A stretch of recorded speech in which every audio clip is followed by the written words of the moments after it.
Hello and welcome. This is Flight to Nowhere, and today we are going to talk about United Airlines Flight 2885. On 11th of January 1983, the flight was operating on a DC-8 flying from Cleveland to Los Angeles with a stop at Detroit. The flight had departed Cleveland at 1:15 a.m. local time and had reached Detroit at 1:52 a.m. The first leg of the flight was uneventful, and the crew was preparing for its second leg to Los Angeles. At Detroit, the plane was unloaded, refueled, and cargo for Los Angeles was loaded. It was a fairly quick turnaround, and at 2:50 a.m., United 2885 received clearance for takeoff from runway 21R. The flight was operated with a flight crew of 3, the pilot, co-pilot and flight engineer. At the beginning, the takeoff roll was normal and the plane rotated to take off as it usually does. But things went out of hand the moment the plane lifted off. After liftoff, the airplane's pitch tipped abnormally. The aircraft was barely able to climb to about 1,000 feet when it rolled to the right and descended rapidly. The aircraft impacted the ground and it was completely destroyed in the explosion and post-crash fire. All 3 crew members died in the crash. The investigation into the crash was immediately underway. The FDR and CVR were recovered from the wreck and examined. The investigation received a major setback when it was revealed that the FDR did not function on the accident flight and had not recorded any parameters. Hence, the investigators had to rely on the CVR for their investigation. The investigators learned that the flight was carrying a radioactive materials package. They wanted to know if it had any effect on the flight. They retrieved the package at about 8 a.m. the following morning. The outer cardboard package was completely burned, but the inner, metal DOT Type A container was intact. The investigators were able to determine that no spillage had occurred from the container. Hence, the radioactive materials were ruled out as having any effect on the crash. The investigators then began analyzing the CVR, and they were shocked to know what it had recorded.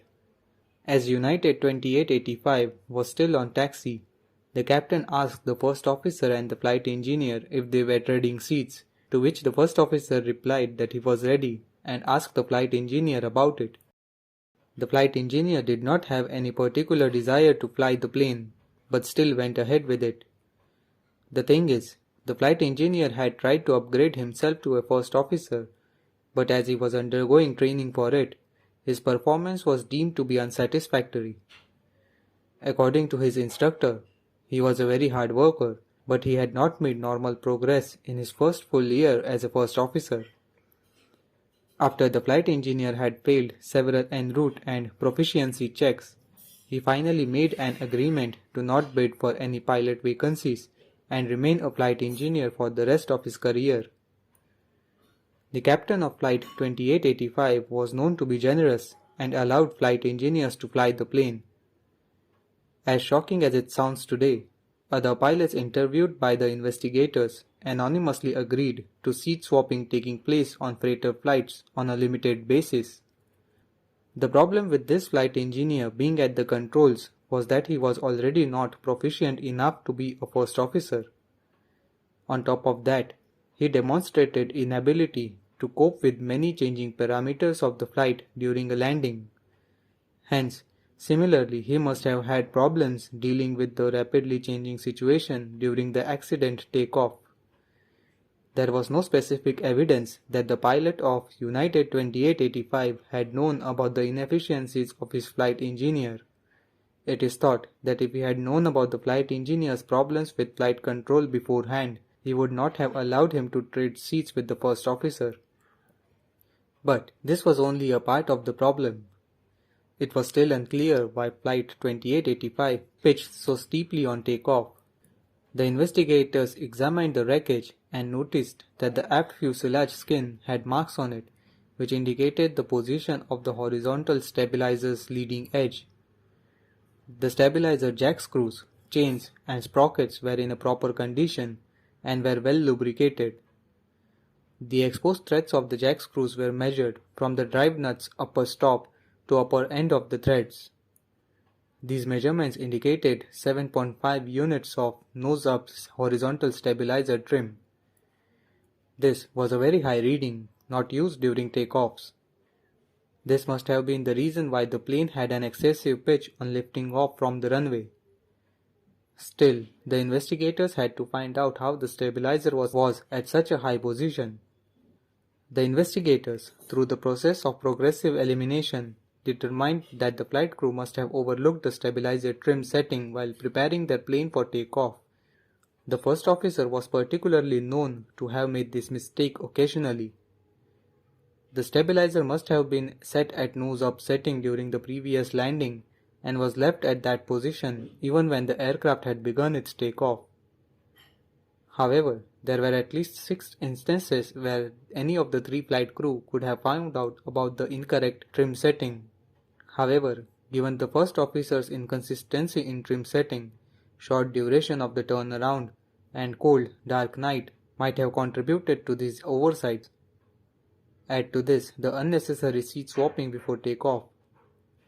Also, it was found the aircraft had a more aft center of gravity than what was indicated in the dispatch papers.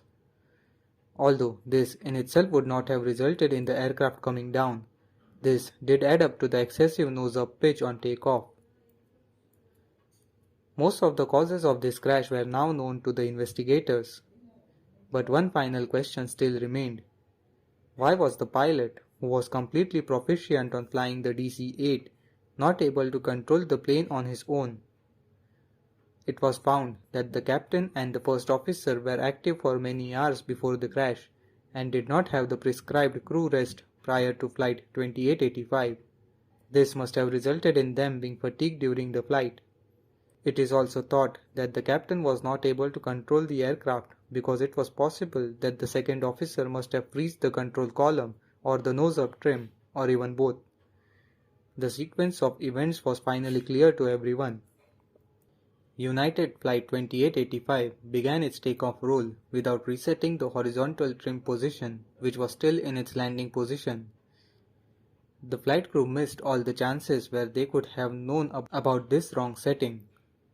The situation was further worsened by the seat swapping between the first officer and the flight engineer. The plane pitched excessively on liftoff, reaching up to 30 to 40 degrees on nose-up attitude. Here, the airspeed stopped increasing and the aircraft then entered a stall. At 1000 feet, the aircraft rolled to the right and made an uncontrolled descent. At this point, recovery was deemed impossible. I hope you enjoyed the video. Do consider leaving a like and subscribing to the channel. Thank you for watching the video.